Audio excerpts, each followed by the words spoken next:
nuestros corazones insaciables son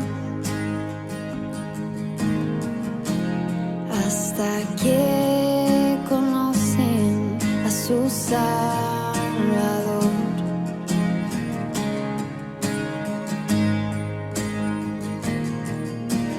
Tal y como somos, nos amó. Hoy nos acercamos sin temor. Él es el agua que a beber nunca más tendremos sed. Jesucristo basta, Jesucristo basta. Vamos a desarrollar la palabra de Colosenses capítulo 1, versículos 15 al versículo 23. Yo voy a leer.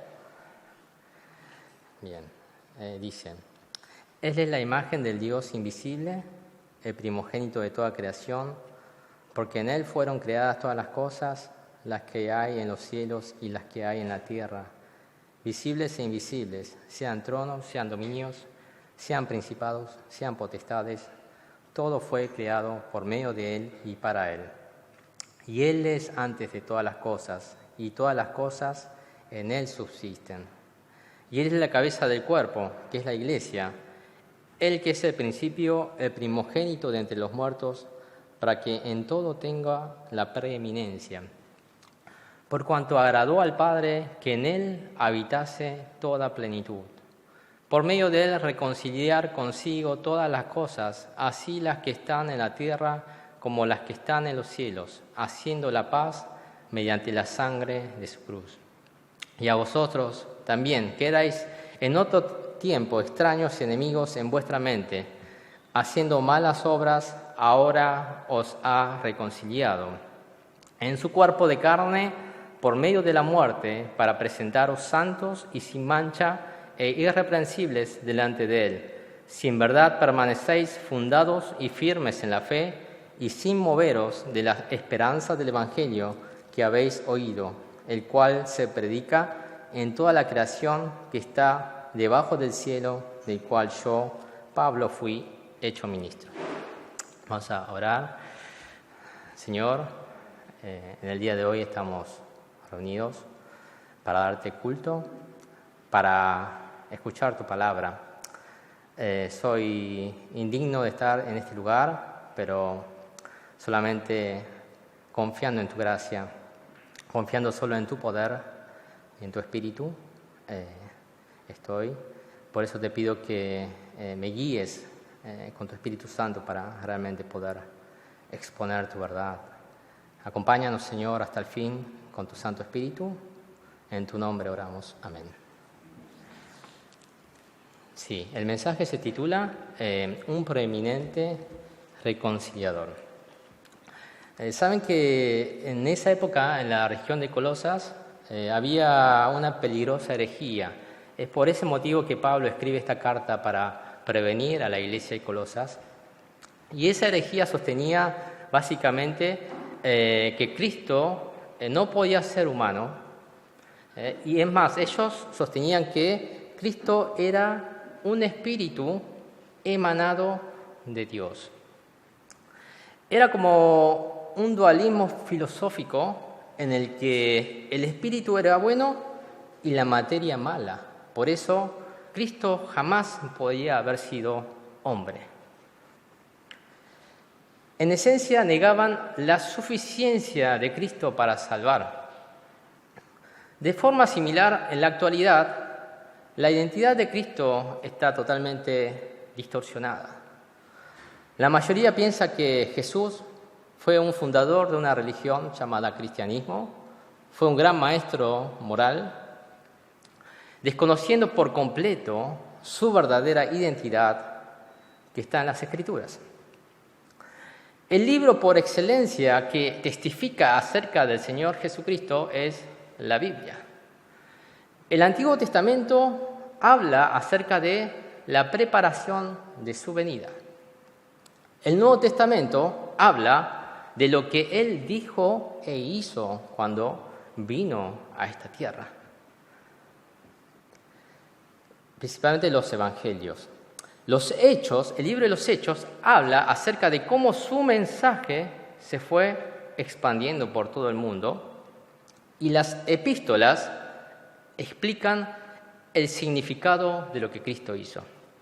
Finalmente, el libro de Apocalipsis muestra a Cristo viniendo nuevamente para reinar y ser el Señor de señores.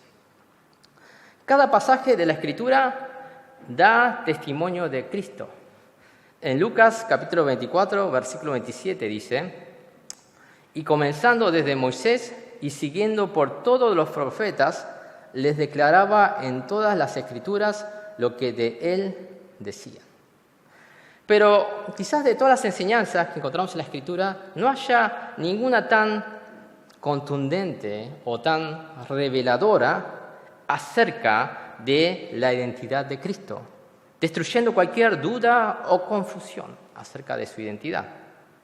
Por eso pido que Dios nos permita conocer más la verdadera identidad de Cristo. Primera parte, la preeminencia de Cristo. Colosenses capítulo 1, versículo 15 dice: Él es la imagen del Dios invisible, el primogénito de toda creación. Los herejes consideraban que Jesús era uno más de los espíritus que habían salido de Dios. Pablo desmiente esta afirmación con dos poderosas descripciones acerca de su verdadera identidad. En primer lugar, Pablo describe a Jesús como la imagen del Dios invisible. El hombre fue hecho a imagen de Dios, posee inteligencia, emociones, voluntad, tiene cosas que se parecen a Dios, pero no tenemos la imagen total de Dios. No poseemos los atributos exclusivos de Dios, como la omnisciencia, la omnipotencia. Somos humanos, no somos divinos. Aún la caída desfiguró aún más nuestra imagen original, que nos fue dada de parte de Dios. En cambio, a diferencia del hombre, Jesucristo es perfecto y es la imagen exacta de Dios, es decir, en todo es como Dios. Por eso en Juan capítulo 14, versículo 9, él dijo: el que me ha visto a mí, ha visto al Padre. En Cristo el Dios invisible se hizo visible. En Juan 1:14 dice: y vimos su gloria, gloria como del unigénito del Padre. Esto fue lo que Jesús mismo declaró y es el testimonio unánime de todas las Escrituras. Jesús es la revelación completa, definitiva y plena de Dios. Jesús es Dios encarnado. La segunda presuposición que Pablo afirma es que Cristo es el primogénito de toda creación. Desde tiempos antiguos, desde los arrianos hasta la presente época, los testigos de Jehová, ellos niegan la deidad de Jesús buscando justificar su argumento en base a esta frase. Dicen que Cristo es un ser creado y por lo tanto no puede ser Dios. Pero esta interpretación está totalmente desvirtuada porque no toma en cuenta el verdadero significado de la palabra primogénito y no lo toma en cuenta en su contexto. Si bien la palabra primogénito puede referirse al orden cronológico, el principal significado se relaciona con la posición o su rango. Tanto en la cultura griega como en la judía, el primogénito era el hijo con derecho a la herencia. No siempre el que había nacido en primer lugar era el primogénito. Esaú nació cronológicamente primero, pero Jacob fue el primogénito que recibió la herencia. En Éxodo capítulo 4, versículo 22 dice: y dirás a Faraón, Jehová ha dicho así, Israel es mi hijo, mi primogénito. Israel es llamado primogénito de Dios, aunque no fue el primer pueblo en nacer, porque ocupó el primer lugar a los ojos de Dios de entre todas las demás naciones. En Salmos capítulo 89, versículo 27, Dios dice del Mesías, yo también le pondré por primogénito. Y luego afirma el significado, el más excelso de los reyes de la tierra. Apocalipsis capítulo 1, versículo 5a. Y de Jesucristo, el testigo fiel, el primogénito de los muertos y el soberano de los reyes de la tierra. Jesús es llamado el primogénito de los muertos, aunque no haya sido el primero en resucitar en orden cronológico. Esto quiere decir que Él es preeminente entre todos los resucitados. Entonces, la palabra primogénito en todos los casos anteriores habla acerca de superioridad en rango, no en el orden en ser creado. Significa que Cristo es preeminente, que Él ocupa el primer lugar en la creación. Colosenses capítulo 1, versículo 16 dice, porque en Él fueron creadas todas las cosas, las que hay en los cielos, las que hay en la tierra, visibles e invisibles, sean tronos, sean dominios, sean principados, sean potestades, todo fue creado por medio de Él y para Él. Pablo cita 3 razones que confirman la preeminencia de Jesús sobre la creación. Primero, Jesús es el creador. Los falsos maestros herejes de Colosas pensaban que Jesús era la primera emanación de los tantos espíritus de Dios. Las Escrituras refutan esta mentira, insistiendo que por Él fueron creadas todas las cosas, en los cielos, en la tierra, visibles e invisibles. Juan capítulo 1, versículo 3.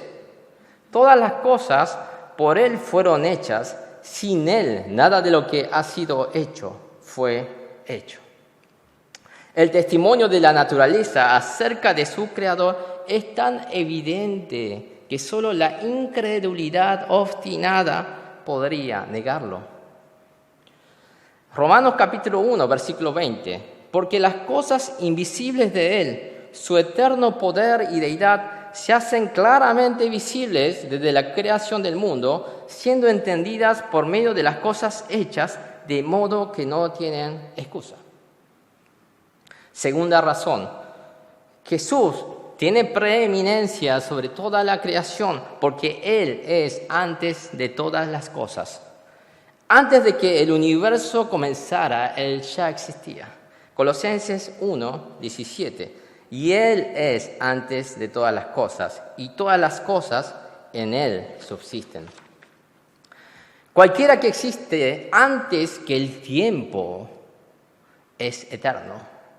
Y solo Dios es eterno. Por lo tanto, Jesús es Dios eterno. Una tercera razón que evidencia la primacía de Cristo en la creación es que en Él subsisten todas las cosas. Las Escrituras nos enseñan que Dios no solamente creó el universo, sino que en Cristo todas las cosas que existen subsisten. Él sostiene fielmente todo por medio de su poder. El universo nunca habría existido y sin su cuidado continuo todo perecería. Todas las cosas que son existen en absoluta dependencia de Él. Colosenses capítulo 1, versículo 18. Y Él es la cabeza del cuerpo, que es la iglesia, Él que es el principio, el primogénito de entre los muertos, para que en todo tenga la preeminencia. Pablo prosigue explicando la relación de Cristo con la iglesia. La iglesia es un cuerpo y Cristo es su cabeza. La iglesia es un organismo viviente unido inseparablemente con Cristo. Él controla cada parte del cuerpo y le da vida. Cristo es el principio de la iglesia. Principio significa tanto en su origen como en su primacía. La iglesia se origina en Cristo. Él es el quien da la vida a su iglesia y también Jesús, como la cabeza de su cuerpo, tiene la posición suprema en jerarquía de la iglesia. Finalmente, Pablo se refiere a Cristo como el primogénito de entre los muertos. ¿Qué significa? Que de entre todo lo que han resucitado de la muerte y de todo lo que van a resucitar de la muerte, Cristo es supremo. Colosenses capítulo 1, versículo 19. Por cuanto agradó al Padre que en Él habitase toda plenitud. Saben que el término plenitud era utilizado por esta herejía para referirse a los poderes y atributos divinos que según sus creencias se subdividían entre las diversas emanaciones espirituales. Pablo se opone a esta enseñanza y dice que toda la plenitud de la deidad no está dividida en distintos espíritus, sino que toda la plenitud habita totalmente en Cristo.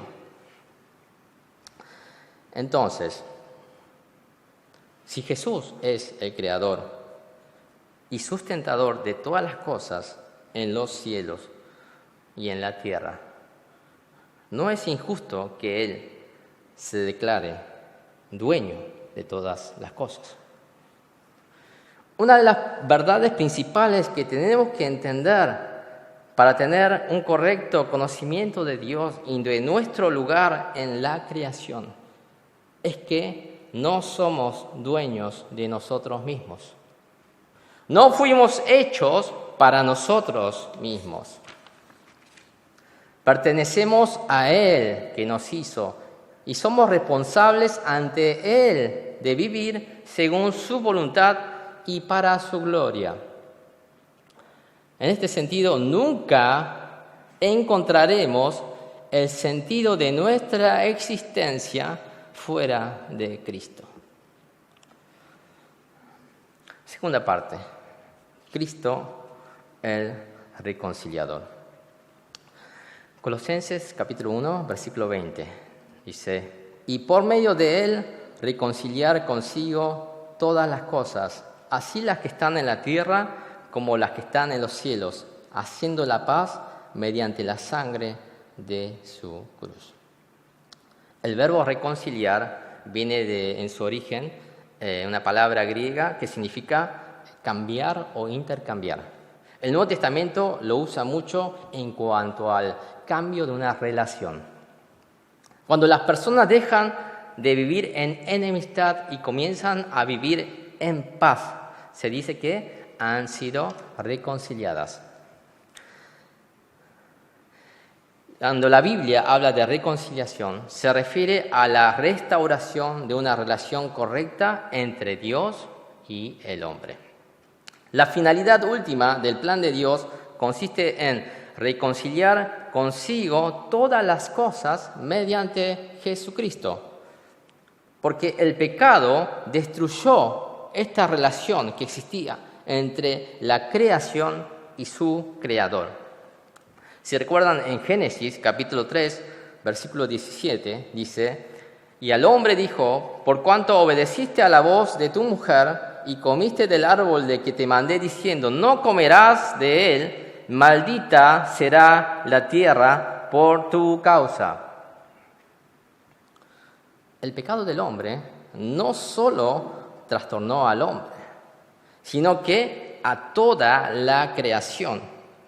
Vivimos en un mundo maldito. La naturaleza lo manifiesta a través de los desastres naturales, a través de los terremotos, tsunamis, pandemias. Así también el reino animal donde hay violencia y muerte, y donde la ley de supervivencia predomina y el más fuerte devora al más débil.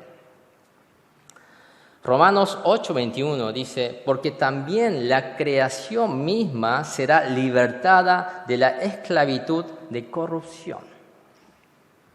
Dios y la creación serán reconciliados y la maldición de Génesis 3 será suprimida. El universo será restaurado a una correcta relación con su Creador. Isaías 65:25. El lobo y el cordero serán apacentados juntos, y el león comerá paja como el buey, y el polvo será el alimento de la serpiente. No afligirán ni harán mal en todo mi santo monte, dijo Jehová. Después de abordar el plan general de Dios en cuanto a la reconciliación, Pablo continúa con la reconciliación específica de los creyentes. Colosenses capítulo 1, versículo 21. Y vosotros también, que erais en otro tiempo extraños y enemigos en vuestra mente, haciendo malas obras, ahora os ha reconciliado. Pablo les recuerda a los colosenses su condición antes de ser reconciliados. Extraños significa excluidos de la comunión e intimidad con otro. La palabra enemigos viene de una palabra que se refiere a alguien que es hostil, odioso, opositor o que está en enemistad. Juan capítulo 3, 19-20 dice, y esta es la condenación, que la luz vino a este mundo y los hombres amaron más las tinieblas que la luz, porque sus obras eran malas.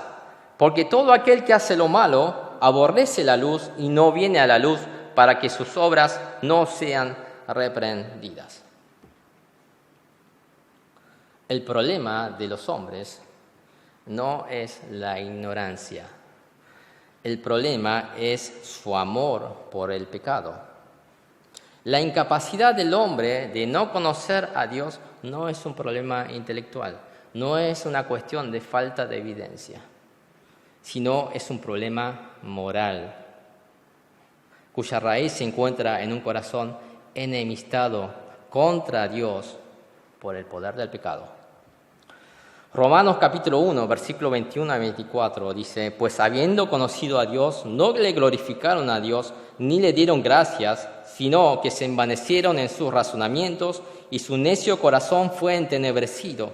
Profesando ser sabios se hicieron necios y cambiaron la gloria del Dios incorruptible en semejanza de imagen de hombre corruptible, de aves, de cuadrúpedos y de reptiles, por lo cual también Dios los entregó a la inmundicia en las concupiscencias de sus corazones, de modo que deshonraron entre sí sus propios cuerpos. Isaías, capítulo 59, versículo 2. Pero vuestras iniquidades han hecho división entre vosotros y vuestro Dios, y vuestros pecados han hecho ocultar de vosotros su rostro para no oír. Entonces, la raíz de la separación entre el hombre y Dios es el pecado. Y Dios no puede tener comunión con el pecado. Por eso es indispensable tratar con el pecado antes de que Dios y el hombre puedan ser reconciliados. Algunos creen erróneamente que aunque el hombre pecador está enemistado con Dios, Dios nunca está enemistado con el hombre. Sin embargo, la Biblia enseña que Dios está en enemistad con el pecador. Nahum, capítulo 1, versículo 2. Jehová es Dios celoso y vengador. Jehová es vengador y lleno de indignación. Se venga de sus adversarios y guarda enojo para sus enemigos. Jeremías capítulo 10, versículo 10. Mas Jehová es el Dios verdadero, Él es Dios vivo y Rey eterno. A su ira tiembla la tierra y las naciones no pueden sufrir su indignación. La reconciliación entre Dios y el hombre sería imposible si primero no fuera aplacada su ira. La solución a este problema fue provista mediante el sacrificio de Cristo. Romanos capítulo 5, versículo 9. Pues mucho más, estando ya justificados en su sangre, por él seremos salvos de la ira. Primera de Tesalonicenses capítulo 1, versículo 10. Y esperar de los cielos a su Hijo, al cual resucitó de los muertos, a Jesús, quien nos libra de la ira venidera. Jesús soportó todo el furor de la ira de Dios debido a nuestros pecados. La muerte de Cristo en la cruz nos reconcilió con Dios. Y esto es algo que jamás podríamos haber alcanzado más allá de nuestros medios y nuestras fuerzas. Solo mediante la obra expiatoria del Señor Jesucristo podemos recibir la reconciliación. Colosenses capítulo 1, versículo 20b. Haciendo la paz mediante la sangre de su cruz. Colosenses capítulo 1, versículo 22a. En su cuerpo de carne por medio de la muerte. Estas dos frases nos muestran los medios por los cuales Cristo llevó a cabo nuestra reconciliación con Dios.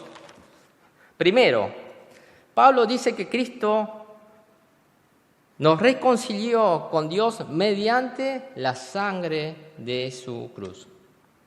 La sangre se refiere a la expiación y relaciona la muerte de Cristo con el sistema de sacrificios del Antiguo Testamento. También es una expresión que transmite muerte violenta, tal como la padecían los animales que eran sacrificados. Todos aquellos animales del Antiguo Testamento que fueron sacrificados no fueron más que una ilustración del verdadero Cordero de Dios. Sin embargo, a diferencia de la mayoría de esos sacrificios, Cristo no fue una víctima, sino que ofreció voluntariamente su vida a Dios. Juan capítulo 10, versículos 17 a 18. Por eso me ama el Padre, porque yo pongo mi vida para volverla a tomar. Nadie me la quita, sino que yo de mí mismo la pongo. Tengo poder para ponerla y tengo poder para volverla a tomar. Este mandamiento recibí de mi Padre. Pero una cosa importante es que la sangre de Cristo no es un elemento místico. Su muerte fue la que permitió nuestra reconciliación. Y la sangre de Cristo se aplica de manera simbólica al creyente por medio de la fe. Entonces, cuando nosotros bebemos el vino en la Santa Cena, esta no se transforma en sangre. Hebreos capítulo 9, 22 dice, sin derramamiento de sangre no se hace remisión. Y en Levíticos capítulo 17, versículo 11a, porque la vida de la carne en la sangre está. El derramamiento de sangre es la manifestación visible de una entrega total de su vida en sacrificio. Es una manifestación vívida del derramamiento de la vida. En segundo lugar, Cristo no solo murió como un sacrificio, sino que como nuestro sustituto. Romanos 8, versículo 3, dice, Dios enviando a su Hijo en semejanza de carne de pecado y a causa del pecado condenó al pecado en la carne. Él tomó el lugar de los pecadores, padeciendo una muerte sustitutiva que canceló toda la pena por el pecado de cada creyente y así satisfizo la exigencia de la ira de Dios. La muerte de Cristo es la base, es el fundamento de la reconciliación del creyente con Dios. Por más que uno se arrepienta, sin la muerte de Cristo no hay reconciliación que valga. Sin la muerte de Cristo no hay perdón.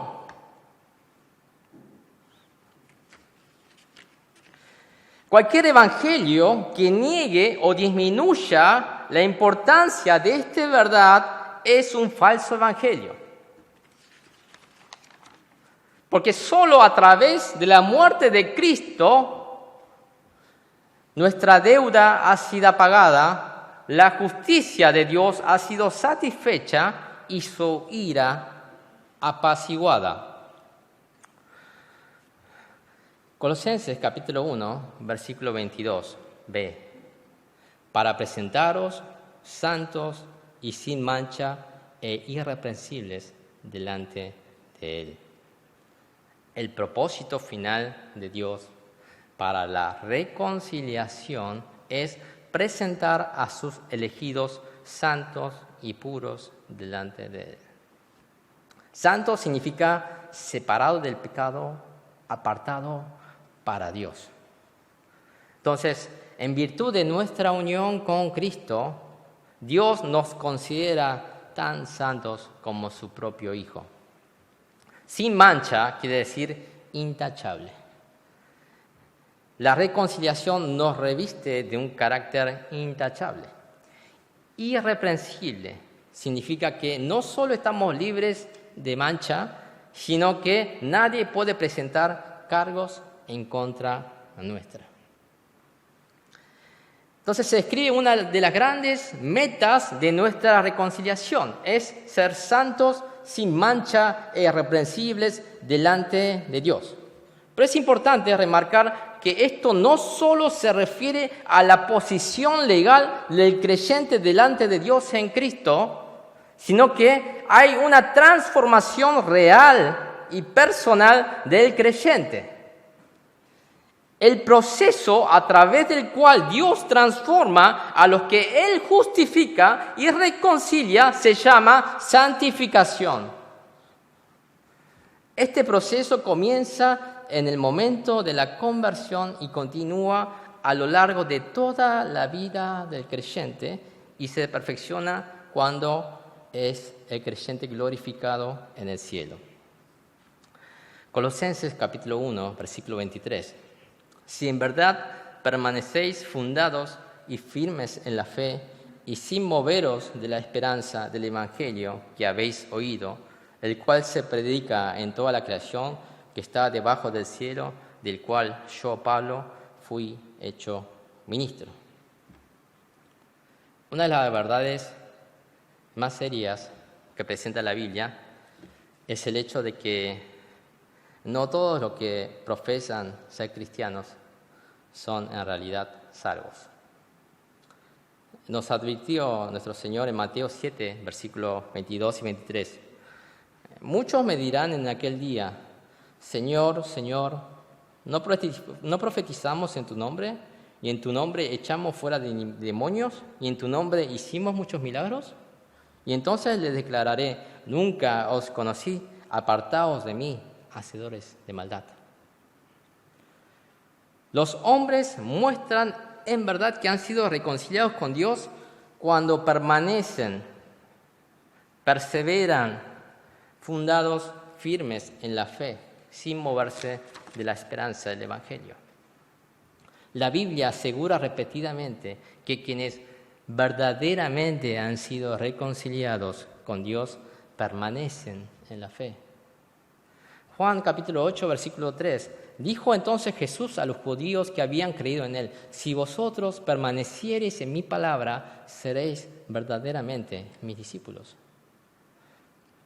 Señalando a los apóstatas, el apóstol Juan escribe en 1 Juan capítulo 2, versículo 19. Salieron de nosotros, pero no eran de nosotros, porque si hubiesen sido de nosotros, habrían permanecido con nosotros, pero salieron para que manifestase que no todos son de nosotros. El solo hecho de haber profesado de labios a Jesús como mi Salvador, concurrir a la iglesia los domingos, participar en las reuniones, estudiar la Biblia, es más, recibir el bautismo, participar de la Santa Cena, no garantiza de que hayamos sido reconciliados con Dios. El corazón transformado por la obra sobrenatural de Dios que se manifiesta a través de una fe que permanece firme en forma perseverante, ese es el sello distintivo de un verdadero cristiano. Dicho de otra manera, si hubo verdadera reconciliación con Dios a través de Cristo, habrá un proceso de santificación continua en nuestras vidas. Para finalizar, si ya eres un cristiano hace tiempo, la pregunta que deberías hacer es: ¿seguir día a día arrepintiéndote de tus pecados? ¿Confiando cada vez más en la persona y obra de Cristo como tu único reconciliador? ¿Hay un proceso de santificación en tu vida? Y si aún no crees en Dios, te invito a que te reconcilies hoy con Dios por medio de Cristo. Él dijo en Juan 6:37, el que a mí viene, yo no le echo fuera, porque Él es el único reconciliador. Por eso, acércate confiadamente al trono de la gracia para alcanzar misericordia y hallar gracia para el oportuno socorro. Bueno, vamos a orar. Señor,